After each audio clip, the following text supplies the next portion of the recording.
business. We got lunch coming up.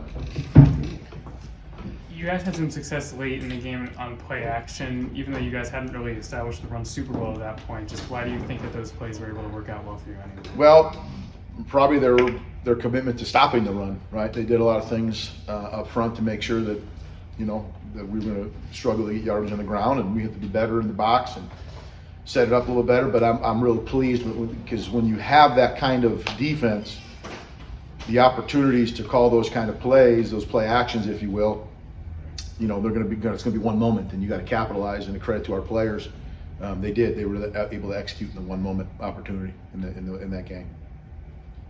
Andy, you got a guy like Quentin Skinner making some pretty incredible catches. The one falling down first last week, but before that, the one that was tipped and he came back inbounds. And I mean, what do you call a guy like that who's just kind of able to make those plays even if they're not really in script or whatever? Well, a playmaker, that's what he was doing. I think when you look at the games that we're playing and they've all been close and having success, that's an overarching theme is that you see guys who are showing up big plays. And I've talked to here before about being erasers, right? Okay, that's an example of racing.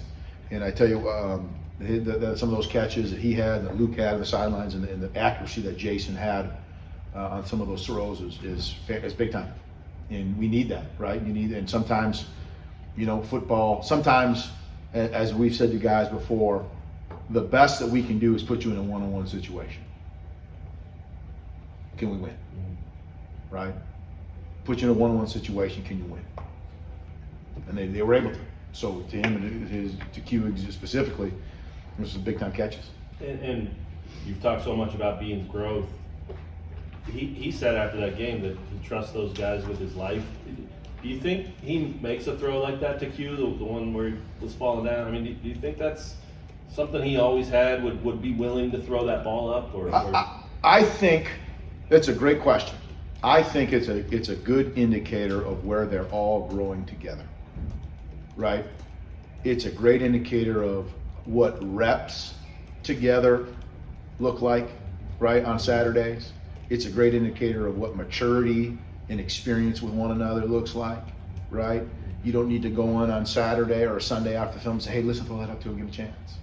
Because he's seen those opportunities in practice enough to know that that's the throw he needs to make. Coach Z coaching him said, listen, we're going to do this. We're going to get one-on-one here. Got to take this throw. You got to trust it and win. You know what I mean? Yeah. So I think it's a residual of practice and doing it over and over again, of being together and growing together. With Andy on the play where Bean goes right on the option, drops back and finds Arnold, is that a play that you watch during a game and go, okay, this is going to be open at some point? Totally. When you look at things and you look at run plays and ones that you have schemed up, you know that you're like, okay, we're going to come back to that at some point. We just got to make sure that we hit it when we do. So yeah, it was that we had been looking at it for the couple previous series and never got to it for one reason or another, and we got to it there and the kids hit, so it was great, big time. When you watch Texas Tech, what do you see from their defense? I see some multiplicity.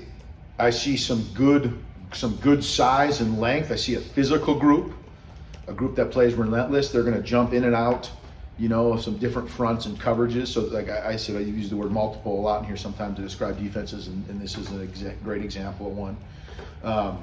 Been doing a pretty good job for the most part, in terms of keeping people in third and longs, okay, doing a good job in some situational football. Our hands will be full again like they are every week. I know I sound like a broken record. Sometimes I wish I could stand up here in front of you and say, well, this would be easy. I don't think I'll ever be able to say that. But they play well. You can tell that they're a year older, right? Okay, that they've been around, they've had the same coordinator for another year. And they know what they're doing. They're a little more sure of themselves, if that makes sense on film. When you watch them, you go, okay, they know this check, they know this front, they know this coverage, they know how they're going to line up to this formation. You can see confidence in how they're playing. And they're going to come in here swinging, for sure. They do the three-man front with linebackers in the back, but how different is what they do to like what Iowa State tries to do with the way they line up and attack? Yeah, so their base front, he only has typically 2 safeties on the field, right? And Iowa State's would have 3. So it starts there. So you just take one guy to the front and put it back there, right? They take theirs and move down front. So it's either going to be a 4-down look or a 3-down look, right? With different safeties spinning around. But to the credit to them, they have the personnel to be able to do all those things, you know, at any given moment is what they're doing. So structurally similar but different. You talked about Jason's understanding what you guys do on offense, improving. How do you feel like the Iowa State game shows that in terms of just his decision making, passing the ball?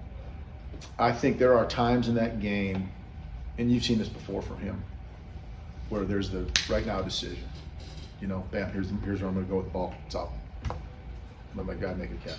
It's or he'll kept the play alive and he knew where someone was going to scramble. You know, I'm trying to think of some other specific ones. There's a lot the rhythm throws that he would have. You know, I think are very evident, that are necessary, that show that growth mentally and then physically, right? And so I guess the other question, like the trust that, hey, this receiver's going to break here. He's going to be here. I'm going to throw it there. You know, so you could see their experience and the reps together starting to show up, which is good. And I hope that we continue to get better every week as we're doing that. You mentioned if people want to know something about a program, look at the offensive line. Is when people look at Dominic Cooney, what do you think he embodies about what you want to be as a program? Strain, right? Being relentless when he's blocking. There's times in that game, even though we didn't run the ball very well, you could see him really just attack linebackers. You know, they have a really big physical box. They did. They were good. They're big and strong, and you could see him going in there and knocking around and doing it and playing fast, playing with decision. You know, decisiveness. So I think when you watch 67 play, I think that you want to see some relentlessness. Right? That's what you would say, right? Obviously, from a technique standpoint, stuff like that, you know, he's doing things really well. But it's very clear that he's playing to help us move the ball.